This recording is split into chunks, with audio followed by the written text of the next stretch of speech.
came to Park Hill when I was visiting with my daughter a few years ago. And we came from Pennsylvania to visit her, and I found that there was a UCC church close by, and so I decided to come and see. And the funny thing about that first service was that I came in the front door, and someone introduced me to the pastor who happened to be standing there, and I didn't quite catch his name, and I'm not sure I would have recognized it immediately anyway, but I came and sat in the pew, and because I wasn't sure of his name, I looked in the bulletin, only to realize that I had met David more than 30 years ago at a general synod meeting. He was a young man in the seminary, and I was not yet an old man in ministry. And I had been in a discussion group with him and found him to be a gifted young man. And so I recognized the name right away, and then when my daughter moved from the immediate community and we came here to live, to be close to our grandson and her family, I found this to be a very welcoming church home. And so I thank you. I come as one who came from the East, which explains the garb and whatever. Our gospel lesson today from Matthew's Gospel tells us the story of the three Magi, the three kings, the three wise men. Several names. I even saw in the hymn last week them referred to as sages. I've always liked them. Their story is intriguing and interesting, even somewhat mysterious. Who were they? Why did they set out on that long journey? It's important to know that Magi were not Jewish, they were Gentiles.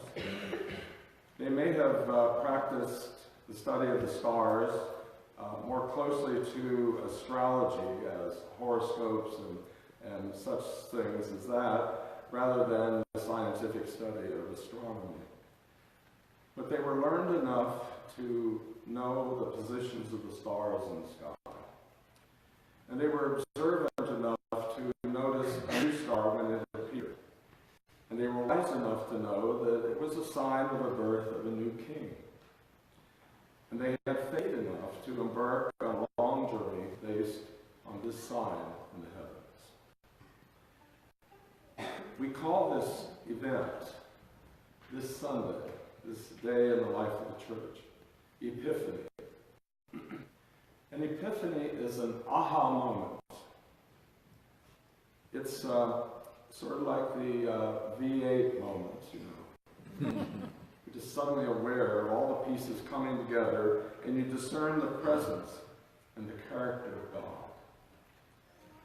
Years of scholarly study and observation came together for the wise men, and they perceived God and even worshipped the Son of God, God come in the flesh. And so during the season of Epiphany and the seasons that follow, or the Sundays that follow, on this is a good time to come to know God better in our own lives. Have you ever searched for a long time to find something?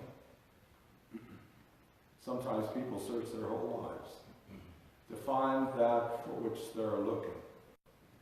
Something important to bring their life to meaning. Sometimes people find it right away. Sometimes they go on long journeys to find what they're seeking. The Magi, or wise men, had been on a long journey to find Jesus. But I think that sometimes we don't appreciate how long it was. All Matthew says is that they came from the east. So, since he also calls them Magi, we can guess that they probably came from Persia, or as far as Babylon.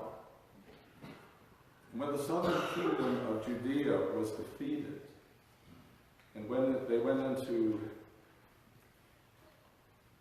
being taken away from their homeland, and they took with them the writings of the prophets, and carried off into captivity, they added their writings to the libraries of the Far East. That is how I think, and many people think, the wise men or Magi would have known of the prophecies which they carried. Just looking at the geography of the region shows us that we're talking about 600 to 900 miles of a journey. Now, you and I would not think twice about a journey like that. We'd get on the plane and we'd be there in hours. By car or on a modern interstate, or by train, maybe it would take a day or two. But back then, it would have taken at least months, if not years. In fact, biblical scholars tell us that they probably arrived as many as 2 years after the birth of Jesus. We still place them in the creche as if they came within days of his birth, but probably not. They looked for a long time to find Jesus, but distance was not the only factor involved in their journey. They also made a long ideological journey. You have to understand that as Magi, they practiced astrology. Magi were learned men, and they would have been well versed in the sciences of their day and in the religions of their day. And that's why they happened to know about the prophecies of the great King of Kings to be born to Israel. But their science and religion were mixed, not separated as they are in our thinking. They made scientific observations of the stars like our modern astronomers, but they also practiced astrology. They believed that the stars were the realm of the gods, and that the movements of the gods in the skies would cause things to happen in our world. So first, they believed in the gods of the polytheistic religions of multiple gods. Secondly, they believed and practiced astrology and predicted things in the future as they saw them in the stars, which was considered in the Old Testament a form of idolatry. And yet their beliefs were used by God to lead them to a correct observation. A very special king would be born in Israel. And perhaps it was providence that it took them years to get there. It gave them time to ponder. In the spirit of a beautiful Christmas carol, they wondered as they wandered. What sort of king was this to be born in a conquered and subjected kingdom like Israel? Then they discovered that he was not in the capital, not in the palace, but that he was found with the wife of a carpenter in a little town called Bethlehem. By the time they came to the house in Bethlehem, they were ready to worship, not merely to honor, but to worship this new king. They may have started their journey with religious practices like astrology, but they ended it with the worshiping of the Son of God. That's quite a journey.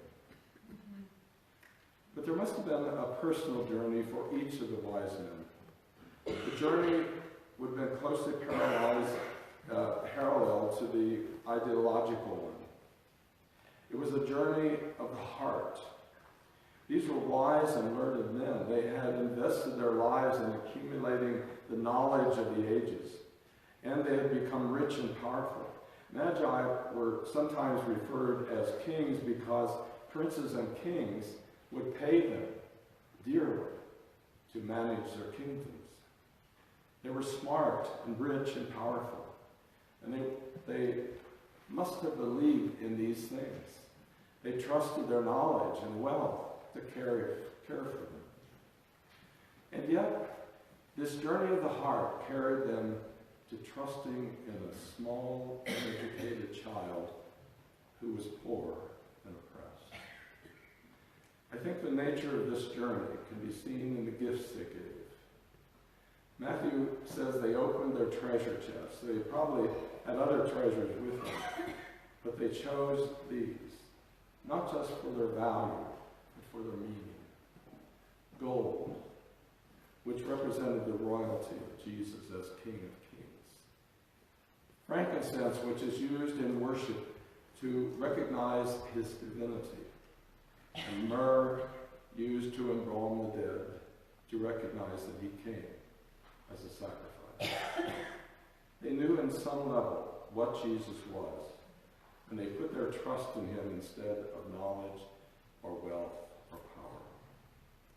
The Magi took quite a journey of distance measured in miles and perhaps years to travel, a journey of the mind from ideological systems based on the belief of many gods to believing in one true God. The journey of the heart, from trusting in knowledge and power and wealth to trusting in a God who was born to die as a sacrifice. They made that journey, seeking the one who has been born King of the Jews. What are you seeking? We're all seeking something. Some seek wealth and security, or love, or acceptance, or wisdom, or peace, or the meaning of life. And the list goes on. And we all journey. We are on a journey. We journey through life measured in years, a journey also of the mind and heart. And so we go and search diligently. In the wise man's case, for a child who was born King of the Jews. And when you find him, you will find what you need. And keep searching in life. Too many people stop searching. Even if they're looking in the wrong places, they keep searching. God will lead them in the right direction, just as God led the wise men. Search diligently, and when you have found Jesus, open up the treasure chests of your hearts and worship him. Many people interpret the new year as an opportunity to set out anew on your life's journey, to begin a new journey, and they make plans to do so many things differently this year. I'm not a big fan of resolutions because they mostly involve just doing things for self-improvement. And what if this year wasn't about improving yourself, but deepening into your own heart of longing and releasing all that gets in the way of that journey? Christine Balger, painter, sends out a monthly contemplating newsletter called Abbey of the Arts. 3 years ago, she focused on Epiphany, and she shared an invitation that she thinks Epiphany and the journeys of the Magi set before us. The interesting thing is that I looked at her publication this morning and found that she wrote the same thing she did 3 years ago.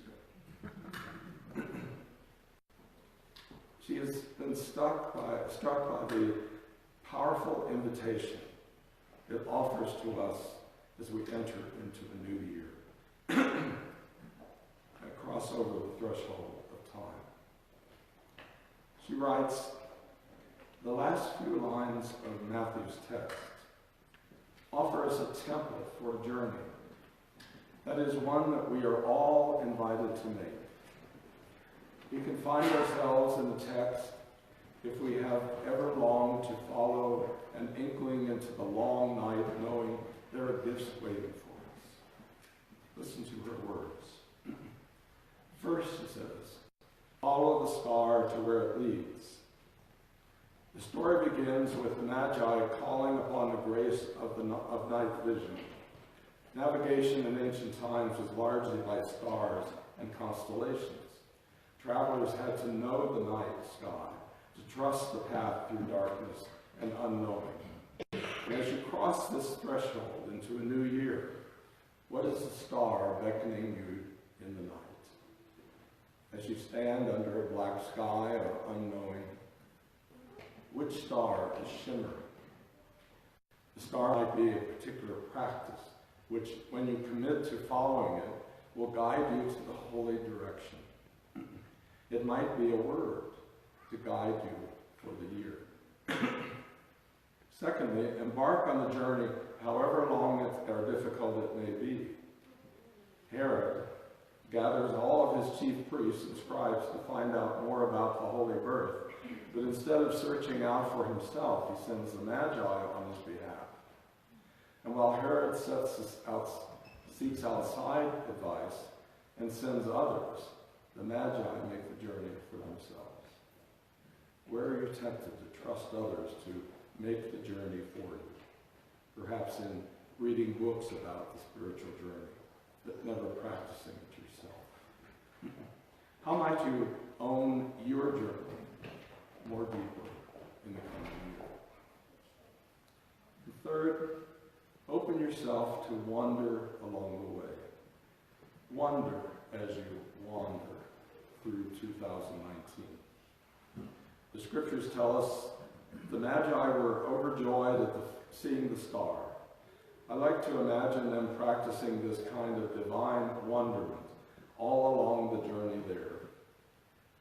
Moments which spoke to the sacred call. When we lose our sense of wonder, our hearts become hardened and cynical. We forget to believe in magical opportunities and possibilities. As you enter into the new cycle of the earth's turning, how might you embrace the gift of wonder? What practices open your heart? Fourth, bow down at the holy encounters in messy places. When the Magi entered the messy earthly place of the manger, it says that they bow down and prostrate themselves.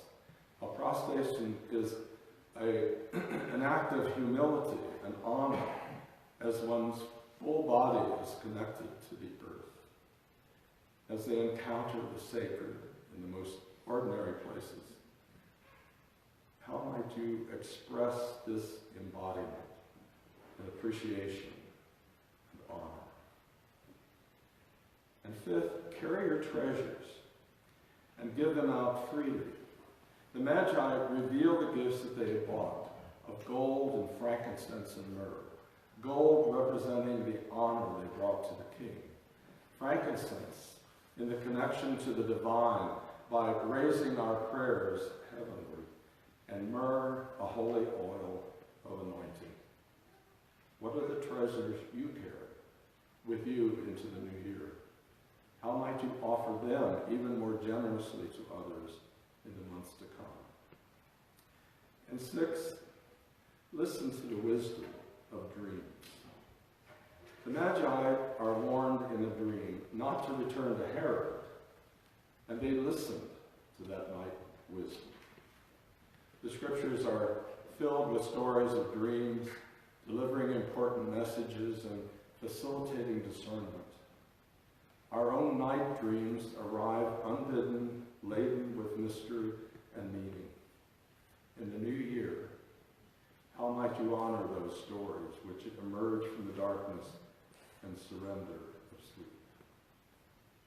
And seventh, go home by another way. After receiving the gift of the dream, the Magi chose another way home. In truth, after any journey of significance, there is no going back the same way as before. You always return with new awarenesses, if we have really been paying attention.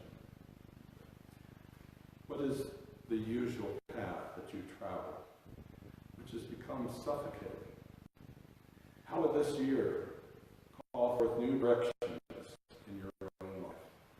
There's something symbolic of the new way home, which you carry with you like a talisman. Mm-hmm. These stories carry ancient treasures for us, guidance and wisdom along the way. Ultimately, we turn inward to discover our own call, our own treasures to share, dreams emerging in silent places. I invite you to find a window of time in this next few days to ponder the story and these questions in your heart and see what insights they awaken for you. Let this New Year's be different. Instead of making resolutions which only reinforce a sense of internal dissatisfaction, follow the Holy Star in the community of kindred hearts. Each of us has different ways to follow, but together we share our moments of wonder and grace, which amplifies and multiplies them. Our beloved Park Hill Church is that community of kindred souls that offers us a place to share our moments of wonder and grace. Follow the star and join the journey of